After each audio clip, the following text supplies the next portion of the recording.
अस्सलाम वालेकुम जी, कैसे हैं सब दोस्त? माशाल्लाह। कुछ क्वेश्चन जो लेबर लॉज के बारे में सम टाइम पूछे जा रहे होते हैं, उस पर मैं चंद क्वेश्चंस के आपको आंसर ज़रूर देना चाहूँगा। पहले नंबर पे ये पूछा जा रहा होता है कि जी अगर हमने ट्रांसफ़र लेना है तो क्या हमें कफ़ील की परमिशन चाहिए। देखें, ये आपके कॉन्ट्रैक्ट पे डिपेंड करता है कि आपने कफ़ील के साथ क्या, आपने जो स्पॉन्सर है, जो कंपनी है, उसके साथ आपने क्या साइन किया हुआ है, कौन सा कीवा का प्रोजेक्ट जो एग्रीमेंट है उसमें आपने कौन कौन सी टर्म्स एग्री की हैं। कि आपने वैसे तो अगर लीगल लॉ के मुताबिक जाएं तो 60 डेज़ का नोटिस पीरियड है, उसके बाद आप नए स्पॉन्सर के पास जा सकते हैं। पहली बात। दूसरी बात यह है कि अगर आपकी जो कंपनी है वो रेड में है, तब भी आप मतलब नए स्पॉन्सर, नई कंपनी में तनाज़ुल या ट्रांसफ़र ले सकते हैं। उसके बाद है कि आपकी कंपनी जो है वो आपका इकामा नहीं बना रही, तब भी आपके पास अथॉरिटी आ जाती है कि आप किसी दूसरे कफ़ील, किसी दूसरी कंपनी में जा सकें। आपकी जो कंपनी अगर आपको सैलरी नहीं पे करती, स्पेशली अगर 3 माह आपको सैलरी नहीं पे की, तब भी आपके पास अथॉरिटी है कि आप नई कंपनी तलाश करें और वहाँ चले जाएं। जो भी कंपनी स्पेशली रेड में है, कई बार ऐसा होता है कि आप पाकिस्तान से या अपने कंट्री से यहाँ एंटर होते हो और आके पता चलता है कि कंपनी तो अब रेड में चली गई है। तो ये बेसिकली एक अपॉर्चुनिटी है आप लोगों के लिए, इवन दो कि मुश्किल होती है। कई बार क्या होता है कि आपने कंपनी के वीज़े के लिए भी इवन पे किया होता है, तो जब आपको यहाँ आके फिर तनाज़ुल लेना पड़े और एकदम जॉब तलाश करनी पड़े तो इतना आसान नहीं होता, राइट।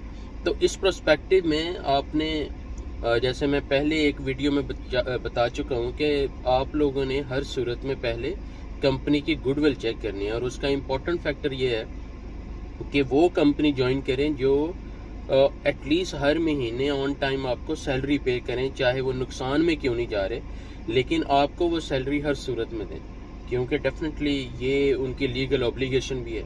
और अगर वो नहीं पे करते तो देन आपके राइट्स सिक्योर हैं, आप किसी और कंपनी में जाएं, और जो नया स्पॉन्सर है उसे सारे प्रोसेस का पता है। उसके बाद एक और क्वेश्चन पूछा जा रहा होता है कि जी इकामा प्रोफेशन जो है वो कौन सा प्रोफेशन हमें लेना चाहिए।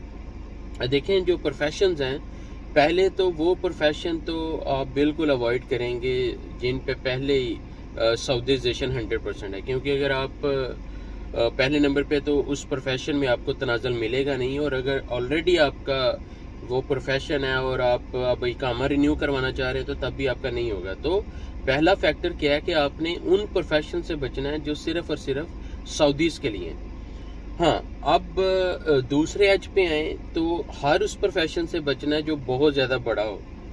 कि जैसे मैं अक्सर बात कर रहा होता हूँ कि अगर एक कबीर मुदीर है, लाइक मुदीर सलाम है, सेफ्टी मैनेजर है, तो वो अगर डेटाबेस में ज़्यादा रिफ्लेक्ट हो रहा होगा कि ये बंदा जो है ये खारजी होके इस बड़ी पोस्ट पे क्यों है, तो वो जितना बड़ा टाइटल होगा उतने बड़ा रिस्क होगा आपके लिए, राइट।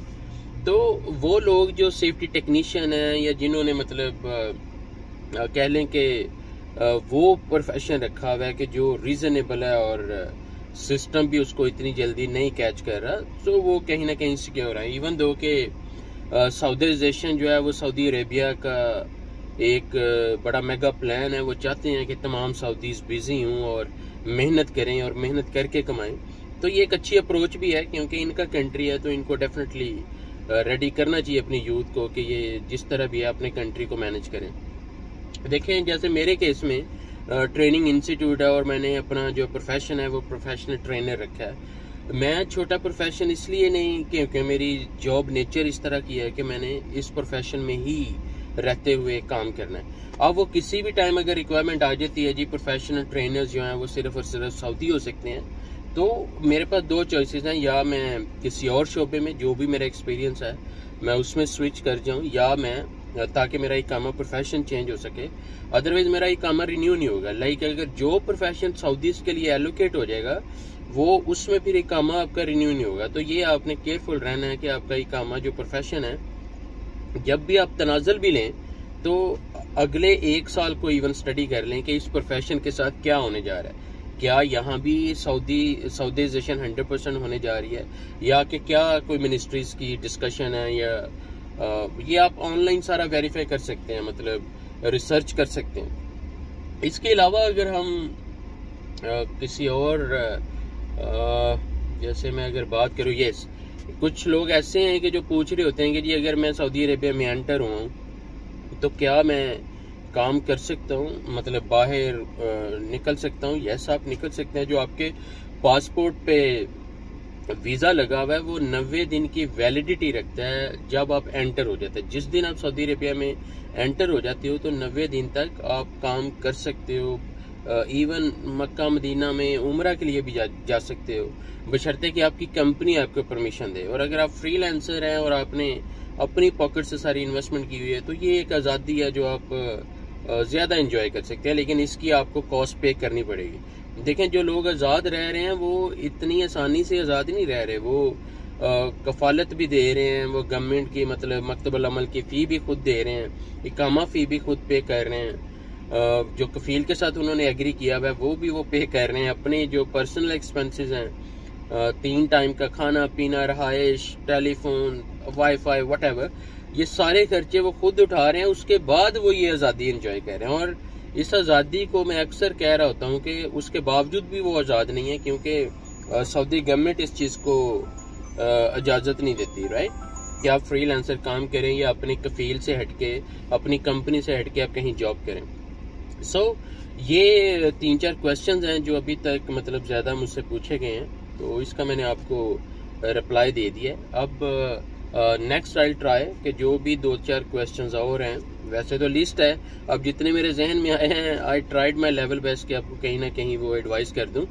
लेकिन जैसे जैसे जो भी आपने, हाँ, एक क्वेश्चन और आया था कि जी हम कंपनी से कंपनी अगर हमें टर्मिनेट करती है या हमें निकाल देती है तो फिर हमारे पास क्या चॉइसेस हैं। देखें, कंपनी अगर आपको निकालती है तो फिर मेक श्योर कि आप अपने राइट्स ज़रूर लें, मतलब जो आपकी ग्रेजुएटी है। और सबसे बड़ी बात कि कंपनी ने आपको निकाला क्यों है, वो ऐसी वजह नहीं होनी चाहिए कि जिसपे केस बन सके। वो अगर कह लें कि अगर उस पर केस बनता है तो वो फिर आपके लिए उलझन है। और कोशिश करें कि सेफ एग्जिट लें।